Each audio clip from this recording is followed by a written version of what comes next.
to your Marlowe Looky-Loo storybook. I'll be your Marlowe story. You can read along with me in your own book. When you hear this sound, it will be time to turn the page.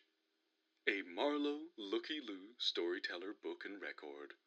Let's visit our friends by going to the very first page. Frank's Favorite Chair. By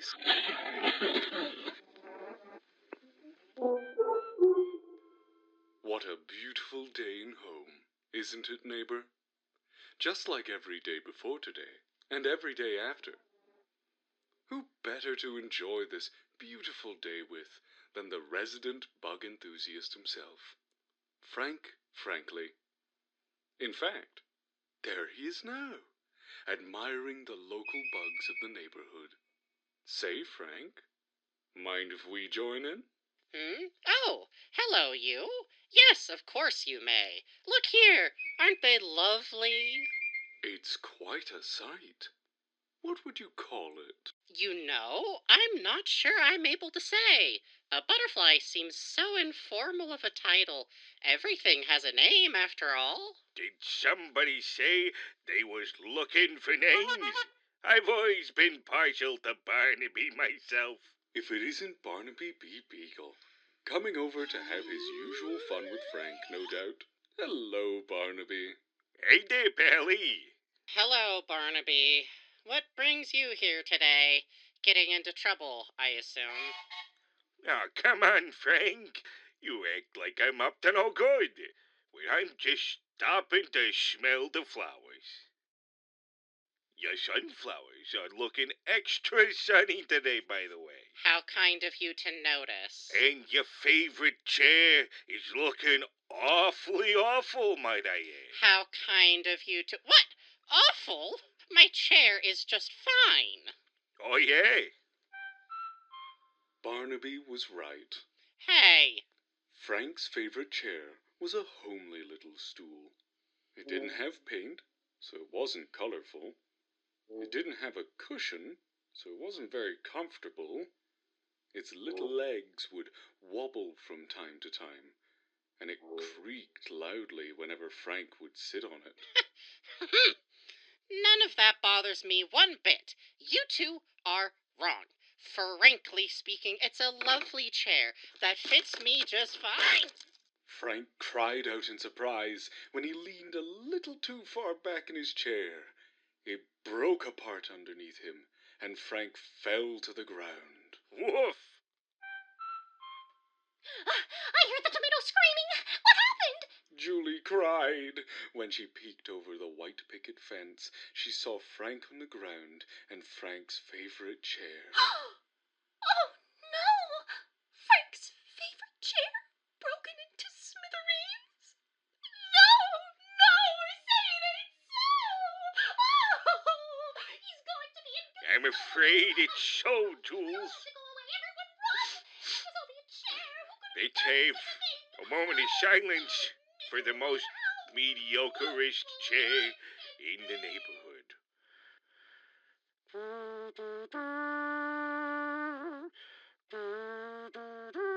Mediocre? My chair is perfectly fine. Or it was perfect. Until you showed up. You... Whoa, hey, whoa! Instead of putting this lovable pooch in the doghouse, why don't you let me help you out instead? I think you've helped enough, Barnaby. Just look at it. They all looked down at the broken chair. Oh, Frank, old buddy, old pal, old friend of mine. Can't you see? This is a blessing in disguise. Now that your chair's been smashed into smithereens, why not take something else for a spin? I don't want to because I like my chair. Yeah, Frank likes his chair. Even if it has no paint, or even a cute little cushion, and always gives him splinters. No, Julie, don't, But Frank, maybe it's time you get a new chair. Think of the possibilities. You could get a tall chair, a short chair, a fluffy chair? Julie. A stinky chair, a funny chair, a noisy chair. Barnaby. Um, that's it. I won't be taking part in any of this. I'm going home. Barnaby, we can't talk any sense into him. Sick 'em. Say no more. Barnaby picked Frank off the ground and set their plan into motion. Plan? What plan? Oh, no, you won't. Barnaby, put me down. I'm not going anywhere. Let go of my head. Don't worry, Frank. We're gonna find you the chair of your dreams. Ooh la la. Ah! I don't dream. Please, Julie. Ah! With a spring in their step, the three neighbors headed into the neighborhood to find Frank a brand new favorite chair. The first stop they made was at Poppy Partridge's barn. Luckily for them, the famous Sally Starlet was there too. In all my dazzling arrays, darling. Maybe these two could help with Frank's predicament. Predicament? Oh my, where? Don't get all your feathers in a ruffle, Poppy. We're just here looking for a new chair for Frank. Go on, Frank. Tell him. No, I am taking no part in this. Oh, Frank, don't tell me your favorite chair has... That's right, Poppy. Into smithereens. Both Poppy and Sally thought about Frank's favorite chair and all the good times they all once shared with it. Favorite chair? How do they know about that? Ah, yes. I recall Franklin's favorite chair. A humble and reliable little stool. An underdog waiting for the limelight. How tragic, Franklin. It was always one of my star performers. And I was quite fond of their company at parties. A glass of juice would never teeter on it. Well, maybe just a bit of teetering, but I didn't mind. Oh, how will the neighborhood move on? So what do you say, ladies? Could we get some help for the poor and the chairless? Perhaps we have something befitting your character, Franklin. Come in, you three. That's not my name. I know. And this wasn't my plan. The plan was getting you a new chair, Frank. So get ready for the seat of your career. Oh, Julie. Sally offered up her very own director's chair, a seat fit for the head of any production. That's right. Not everyone can handle the responsibilities demanded of this chair, but I'll allow you the seat just this once. I would do anything to help your cause, Franklin. How kind of you, Sally. When Frank went to have a seat, he found himself feeling a bit out of place. It was a fine chair for a director, but Frank was no director. He'd never want to tell his tomatoes how to grow, or command a butterfly how to flap its wings. Precisely. How unfortunate. But we shan't give up.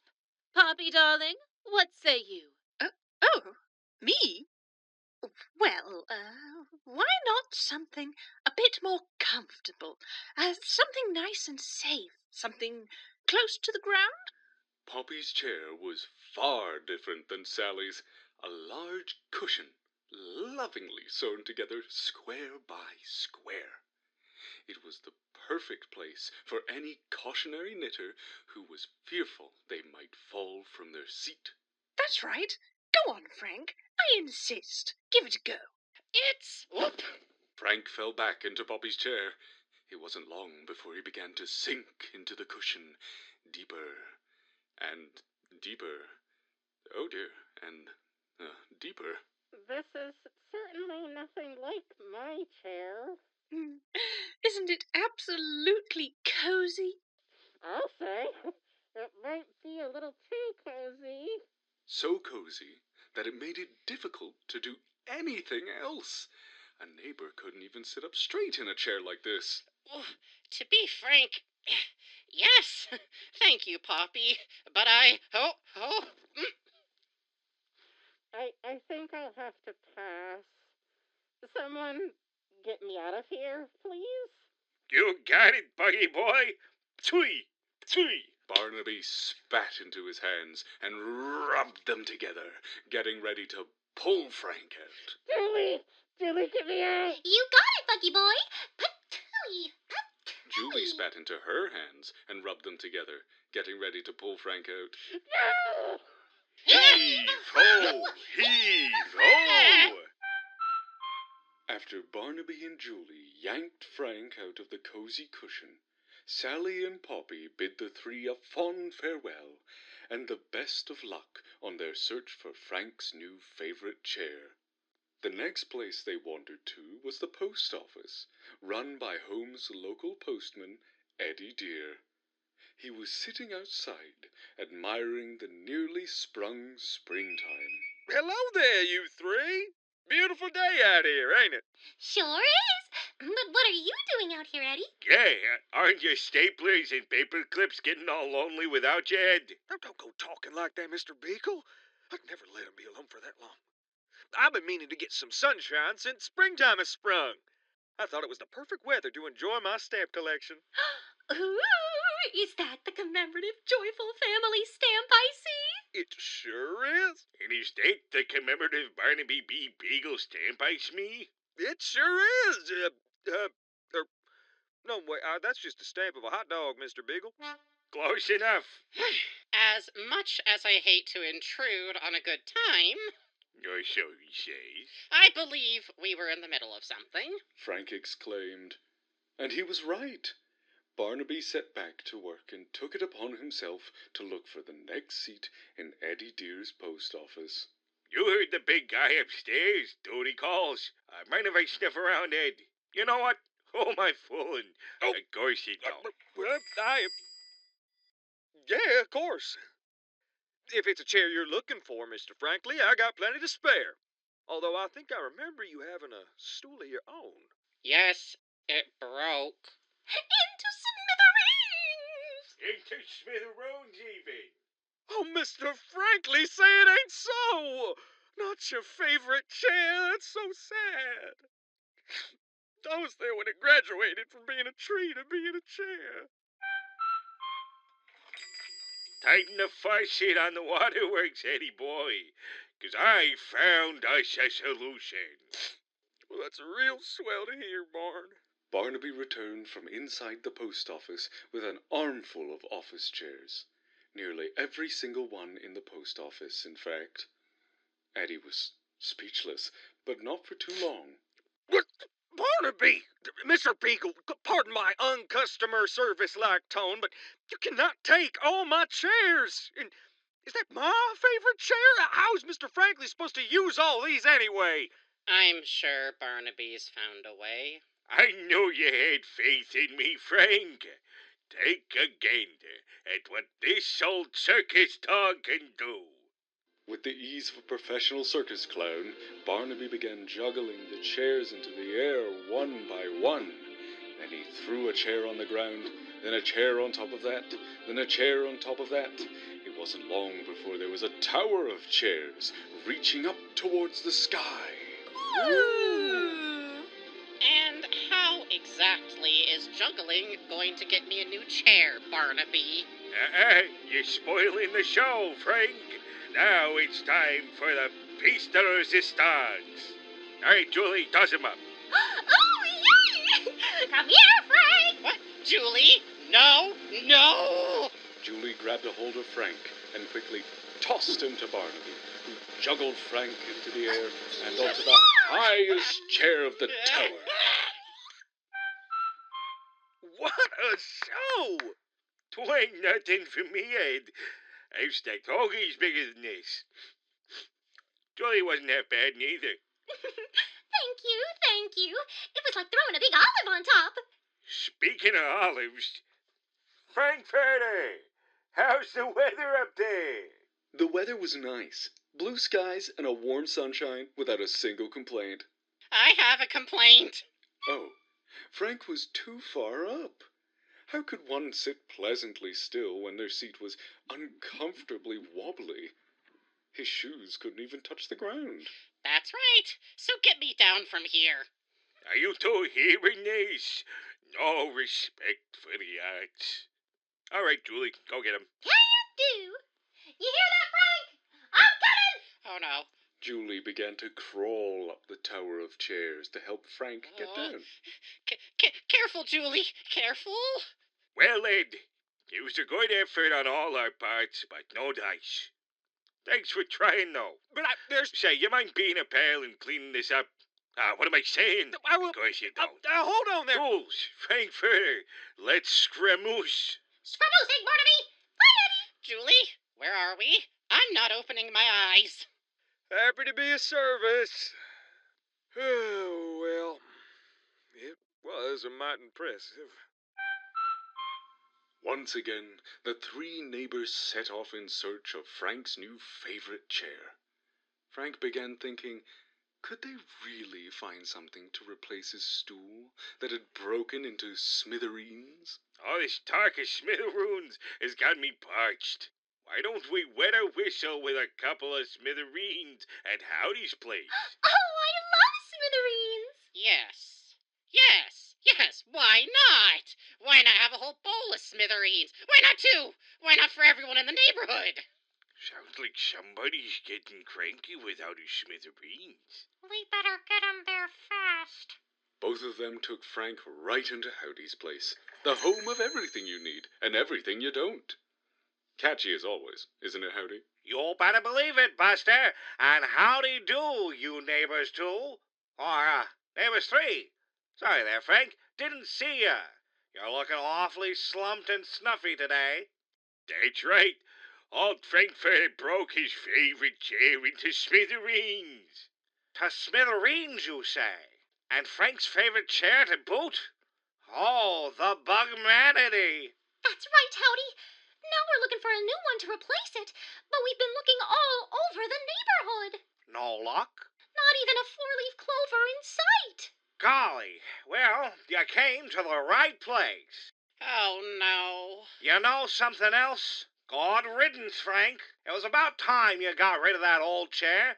Now you can get a brand new chair. Then in good time, it'll become an old chair. Then you'll come back to your old pal Howdy Pillar, and I'll get you a brand new chair. I don't know about that, Howdy. There's nothing to know, Frank, because Howdy Pillar knows the don't-knows that's giving you the walls. Feast your eyes on this. Howdy turned Frank's head and gave it a spin in the direction of the nicest chair this side of the neighborhood. A high-class, beautiful, bright red lounge chair with gold trim and an emerald handle. And a cup holder. Don't forget the cup holder. She's even got reclining functionality. Go on, Frank, have a seat on the house. Frank sat in the chair and admired all it had to offer. The red cushioned seats were perfectly plush, the gold trim was undeniably fancy, and the emerald recliner handle shined. Oh, my blossoms, Frank! She's the most luxurious chair in this whole wide neighborhood. But it's not. Julie was right. It was the most luxurious chair in the neighborhood. But it's not my chair. It's not me. Julie, Barnaby, Howdy. It was all very nice of you to replace my chair, but I need to go home right now. Now, who am I going to sell my high-class, beautiful, bright red lounge chair with gold trim, an emerald handle, with a reclining function, and a cup holder, too? Julie quickly perched upon it, smiling sweetly. I'll take it. Wrap it up nice for me, won't you, Howdy? Barnaby, pay the caterpillar. Yeah, Bon. Pay the caterpillar. All right. Hold your antennas. So as I walk into a bar, the bartender says he'll buy me a drink if I juggle a few bottles for him. When I tell him no, he says, "What are you, chicken?" And I tells him, "No, you're thinking of my mother." Your mother? Yep. She's the chicken who crossed the road. To get to the other side? Nah, to go to the bar. Oh? Oh!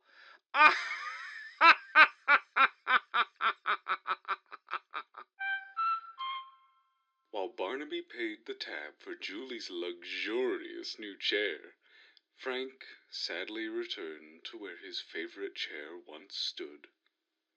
He couldn't sit on it, of course, so he found himself a seat on Home's stoop instead. Oh, Home. It was just awful. I broke my favorite chair, and Julie and Barnaby rushed me around town to find me a replacement. I know they mean well, but. Oh, they wouldn't listen to me. No one else seemed to either. There was nothing wrong with my chair. I know it wasn't painted as pretty as the rest of the neighborhood. It wasn't the most comfortable. It wobbled a bit, of course, and it creaked whenever I would sit on it. But it was mine. I built it. But I don't know what to do now. You're right. I did build that chair myself, so I can rebuild it the way I like it. Oh my goodness, where do I start? I have to get supplies. I need glue, wood. I have to go. Thank you, Home. Thank you.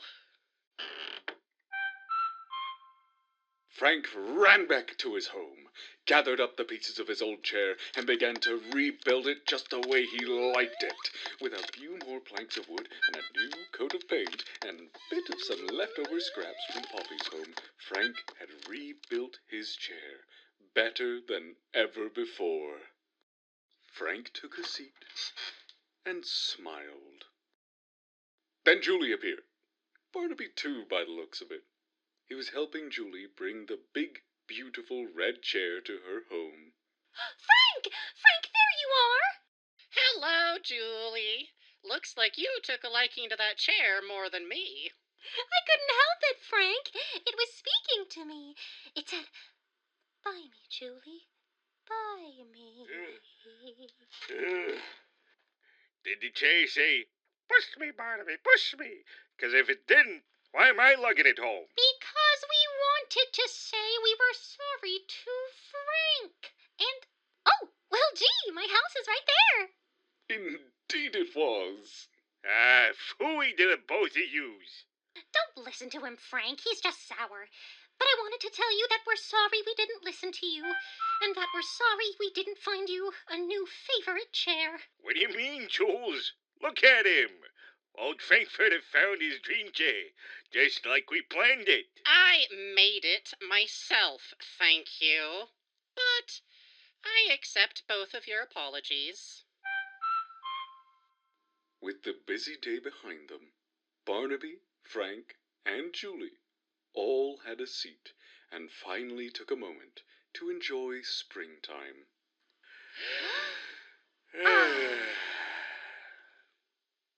Huh. That chair ain't half bad, Frank. Got room for one more? No!